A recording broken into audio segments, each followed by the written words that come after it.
The next document that we will take a look at is the proposal, which is one of the key or important documents that you're supposed to submit to UCCIRB for ethical clearance. So as we can all see, format for presenting proposal, format for presenting proposal, details of proposal, then column, this should be the format of the full proposal. So the first information or the first section that we want to see is the executive summary. The executive summary. And the executive summary, you have to ensure that it shouldn't be more than 200 words and must be on separate page. It must be on separate page. So we ensure that your executive summary shouldn't be more than 200 words. The next section or the next item under the proposal is the introduction or rationale or background to the study. Background to the study. That's one to it shouldn't be more than 400 words. Shouldn't be more than 400 words. The next section is statement of the problem. Statement of the problem. So as you can all see, not more than 200 words. The next one is justification or significance of the study. Significance of the studies, not more than 100 words. So all these sections, you give them a heading, then you bring the information. So you type executive summary, you bring the information, and move to the next section, background to the study or introduction, bring the information, statement of the problem. That's manner. So the next document or the next section under the format for proposal for presenting proposal is aims or objectives of the study. So under this aspect, under this section, you should have a broader aim or a broad aim before the specific objectives, before the specific objectives of the study. And then the next section is research questions and or hypothesis. So if your study you are look you are if there is research question or there are research questions, you give it a heading and then bring the research questions. If there are hypotheses or they are both, bring those. You give them heading and then you bring the informations on it. Then the next item is methods. Methods into bracket not more than 1,000 words, not more than 1,000 words.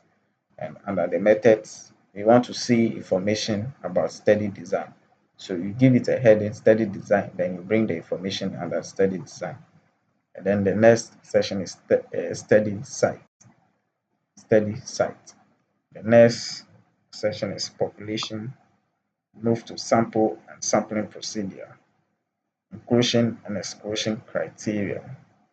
The next section is instruments. You provide a brief of what the instrument covers.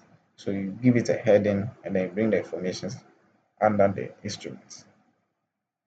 The next section is recruitment and training of field assistants.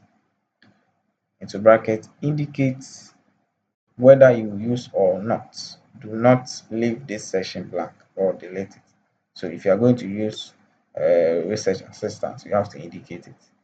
You provide information under it, the kind of training that you are going to give them, how you as an investigator ensure that the assistants maintain the confidentiality or the anonymity of the participants.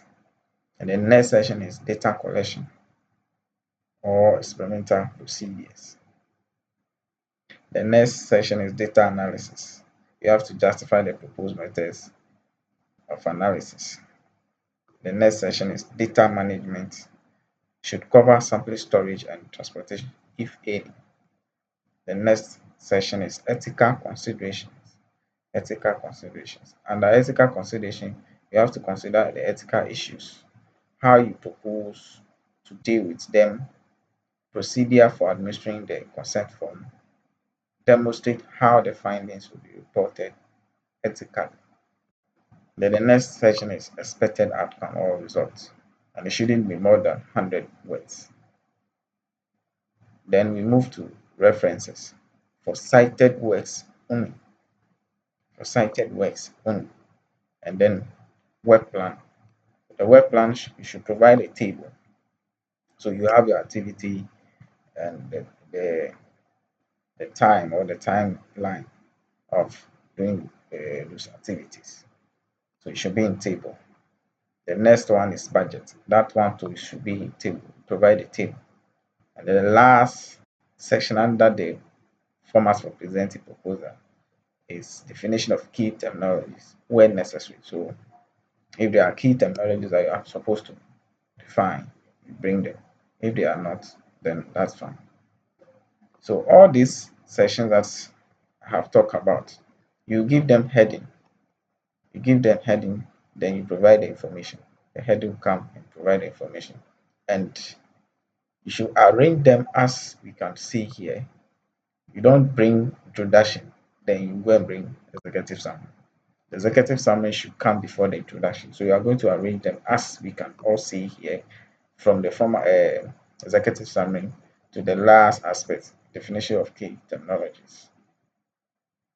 If you are able to provide all these sections and provide the information correctly, it guarantees the approval or direct approval of your protocol that you are submitting for TIC account.